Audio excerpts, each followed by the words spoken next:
Manga vlog, bitch. Let's go. I'm gonna be doing about the manga Yae no Sakura.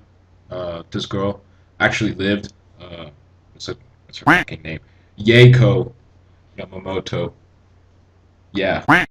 Okay, what's so great about her? Well, she was apparently one of those women that broke stereotypes in Japan. You know, this is feudal Japan, end of 19th century.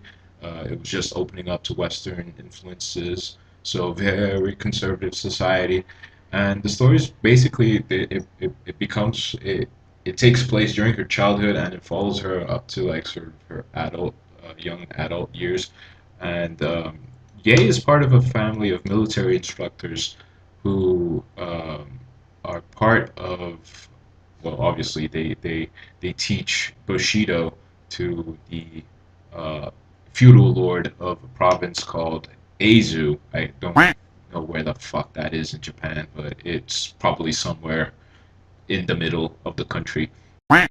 But what is interesting is that Ye's eldest brother, he goes off and studies abroad, and he studies Western gunnery, and he comes back, and after I don't know how many years, I think it's 4 or whatever, and he brings back one of those old ass rifles, and it's one of those where you have to sort of like it loads only one bullet at a time, and you have to shove it in with a rod, and it takes fucking ages for like the fuse to go off. But whatever, like, and at first the family was like, no, this is witchcraft, whatever. The true samurai spirit is Bushido and whatever. And the brothers there trying to, bring about change. And the girl just loves that gun. And the brother being a cool dude, he's like, well, father doesn't approve, but I'm gonna let you touch the gun, fire the gun, whatever. And to their amazement, she is absolutely great. She's a great markswoman, and she just gets even more captivated by it, and she just begs the brother to sort of teach her it.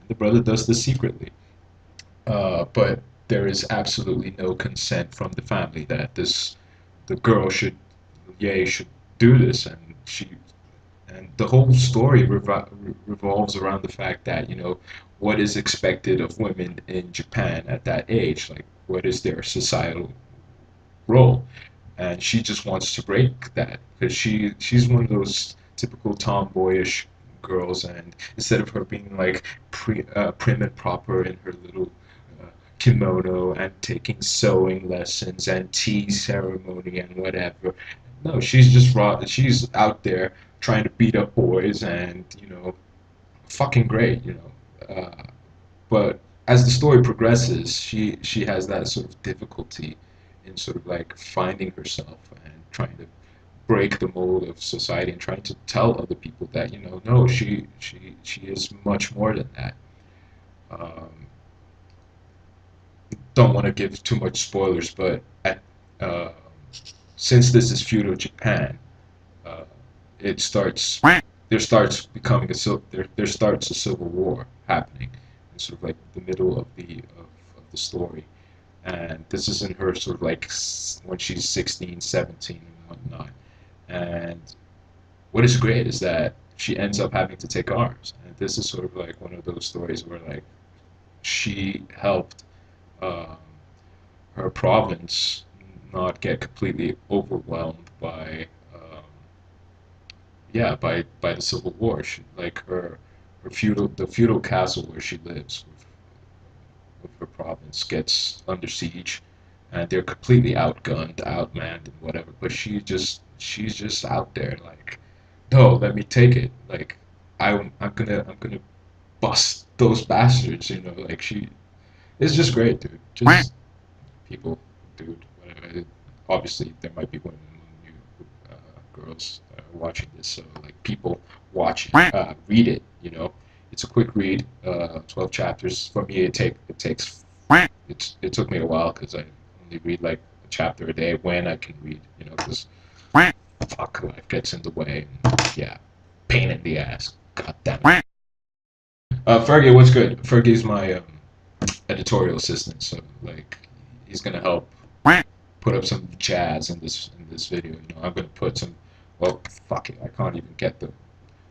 Yeah.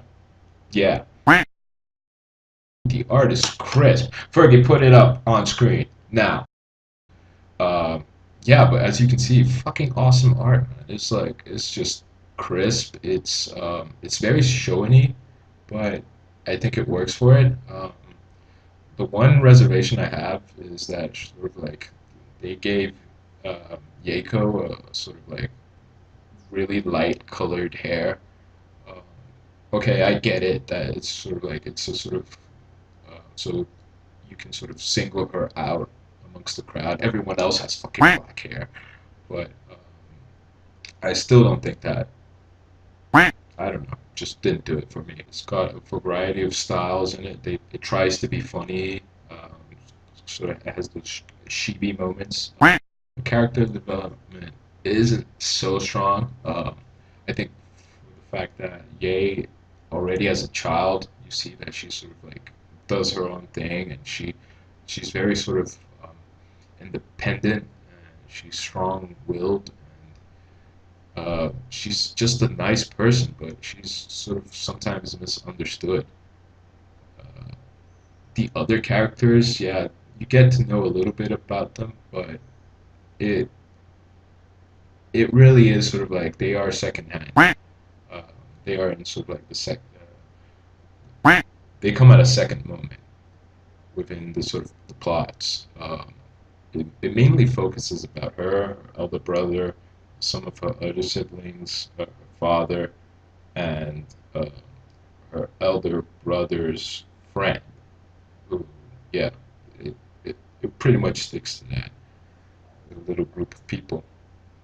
Um, but as she gets older, she takes on a sort of more uh, feminine part. I think because as she's coming into womanhood, womanhood, as maturing, she sort of like she she accepts her own like femininity, and she opens up obviously to romance. So the manga's awesome because for one, it talks about a strong female character, but at the same time, she accepts herself.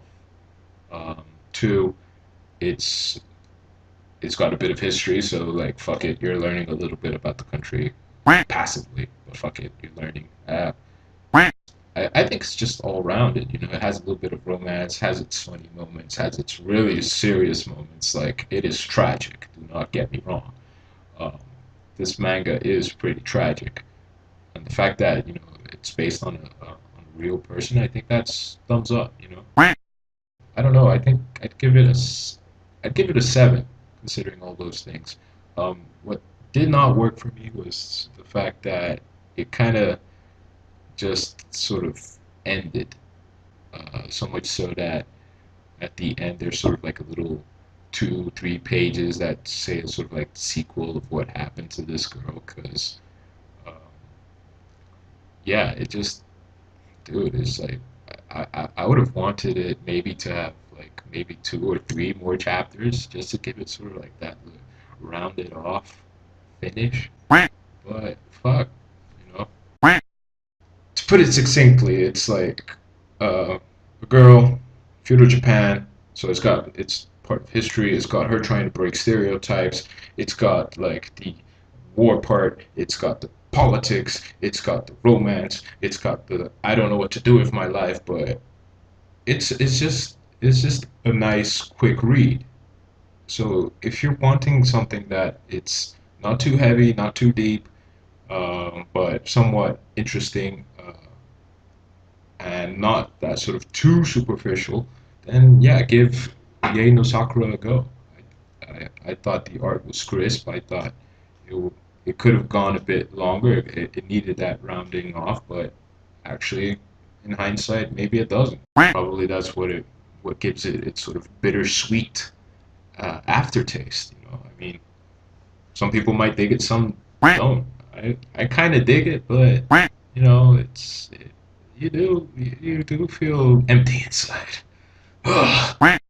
Give it a go. See if you like it. See if you don't, well, those were my impressions.